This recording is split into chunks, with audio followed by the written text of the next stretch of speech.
Hello everyone, welcome back to the channel. I am GrandMcLegend and today we are going to be having a look at one of the American tank destroyers, and that is of course the T110E3. This is a really nice tank. It did get nerfed in the recent update. It did lose a bit of mobility. I actually can't remember the other changes if I'm honest, but yeah, it's still a great tank. And well, the changes on it didn't really matter anyway. I mean, of course it is a bit more slow, but it's still a great tank nonetheless. It's definitely a tank worth grinding, that's for sure. The entire line is actually alright. T110E3 is a decent tank. T28 is a decent tank. The T95 is a decent tank. And this, of course, is a decent tank. Heavily armoured. It's got a really troll hatch on the top. Its gun is insane. It's got really nice penetration values. And it also has, well, pretty much the only penetrable spot on this thing front on is the lower plate, and that is also a bit hard to hit. It's like the lower half, and yeah, it's actually quite a small lower plate when you're looking at it, but it is still decent nonetheless. So if we have a look at the stats, we can see that this tank has 1950 hit points, which is actually on the higher end for tank destroyers, which is actually really nice. You do have 305mm of armor on the front of this tank, which absolutely stinks.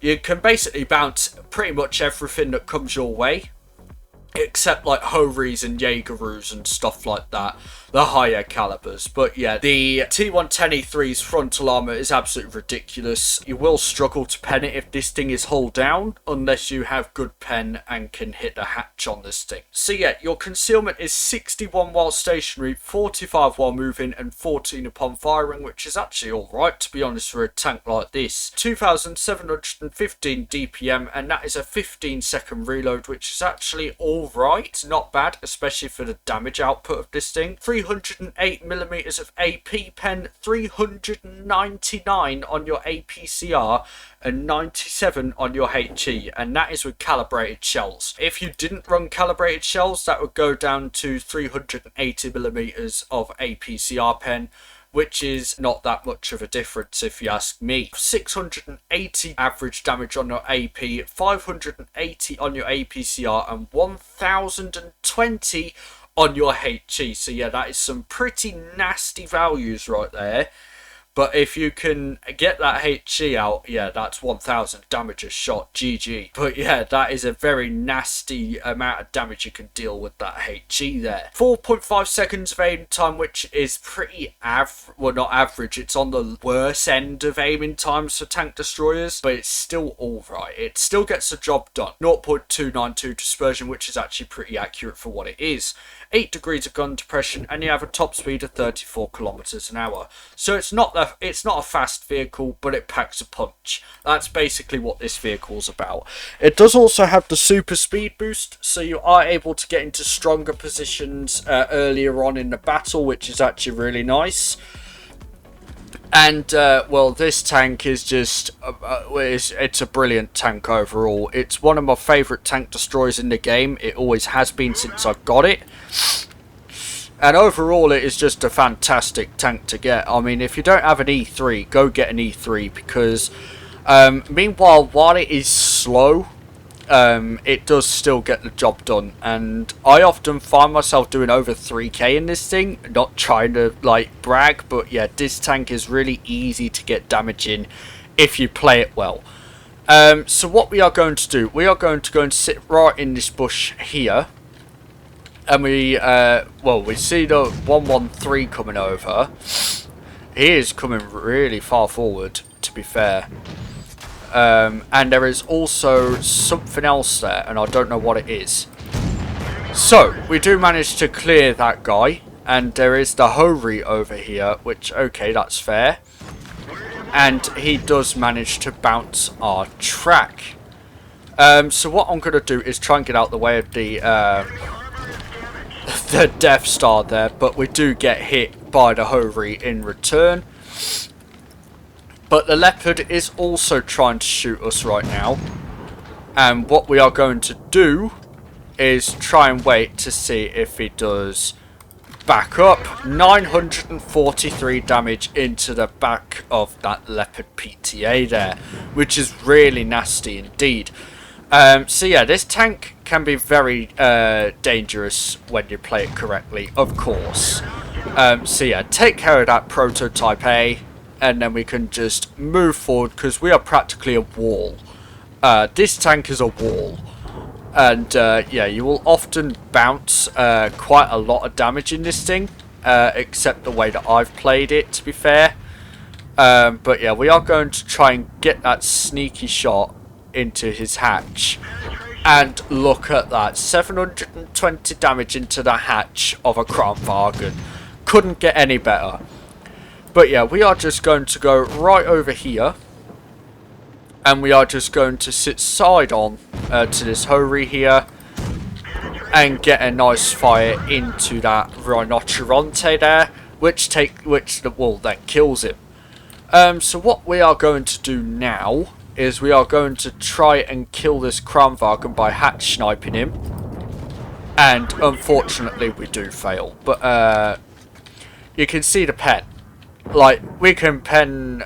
Yeah, when he's on flat ground, we can pen that GrandMcLegend very easily with this APCR pen that we've got. And that was actually a really nice shot. So yeah, 4k damage, we didn't even try. Let's be real. We didn't even try to get this damage. But we did, nonetheless. I've just wasted an adrenaline. But yeah, this tank is just so nice. There's nothing wrong with this vehicle. It's just so good to play. Like, if you don't have an E3, go and get an E3 because it's just a fantastic tank. Like 1.2k spotting damage and 4.1k damage dealt. First class. And I haven't even played this tank today. It is just, it's an awesome tank. Like, just get one. I mean, of course it is slow. Some people won't like slow tanks, but this one is definitely one of the better slow tanks in the game. Like, the Death Star, that's a slow tank. You wouldn't willingly think that, oh, I want to play a Death Star, unless you're me, who wants to put myself through torture. But yeah, let's move on.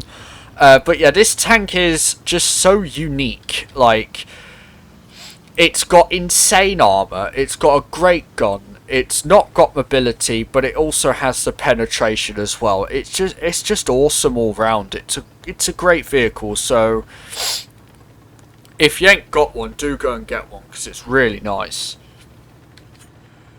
But yeah, what we got against us, we have a E100 and a VK72 and a VZ that we are expecting to have over here. But I am suspecting that the heavies have gone over to the, what should we call it? They haven't. I thought they would have gone over to the middle. Okay, that's fair. Right, so what I am going to do is I am going to go right here in this bush. I'm hoping this Hori does not spot me. He does spot me, but we get a really nice shot into him actually. And we also bounce the grill as well. We also bounce the grill, so that is very nice. I have no idea where the Jaegeru's gone though, if I'm honest. Oh, there's the VK72, so he has also come to help out with these tank, well, come to help these tank destroyers here. So we can see what we can do against these. Managed to get another nice shot into the VK. So we're already at 2k damage and we've barely tried. We've barely put any effort into this and we are already like at 2k damage. Which is very nice, of course. This guy is not going to live. And then the grill is just further up along here. I think he's in that bush there, personally. But I have no idea where the Jaegeru is, if I'm honest. So what I'm going to do is I'm going to... Ah, there's the Jaegeru. And we completely mess up that shot. So yeah, 2.3k block damage. And it is a 2 versus 5 right now. It's a 2 versus 5 with me and a pattern that is all by himself. So, yeah, this is looking like a loss, unfortunately. So we do get a bounce from the Jaegeru and the grill. We're going to get a nice shot into that guy. And I think we've lost. Yeah. So, yeah, not much was going to be done with that. But, yeah, we did get a nice amount of damage and a nice amount of block damage as well. So yeah, it definitely shows that this vehicle can perform, but the team they just fell apart. 4k block damage in an E3, like, that is a regular thing. Like, okay, you can't blame me. The teams are crap. But yeah, this tank, definitely worth the grind. All the tanks leading up to this are actually alright in my opinion. It's definitely really nice when you get to the T95, the Doom Turtle. Very nice tank that is. You rarely die first if you know how to play that vehicle. But overall, it is just a fantastic tank. And this as well, the E3, definitely a very nice tank to play. But yeah, that is basically it on the E3. If you haven't liked or subscribed already, do consider doing so, as it really helps me out. And so you don't miss future content. And then also, if you want to join my Discord server, do go and join the link down in the description below. And if you also want to send your replays for videos, do send them to the email in the description below. And then I'll feature those in a video. But yeah, that is basically it from me. Thank you all for watching. I've been GrandMcLegend, and I'll see you all soon. Bye bye.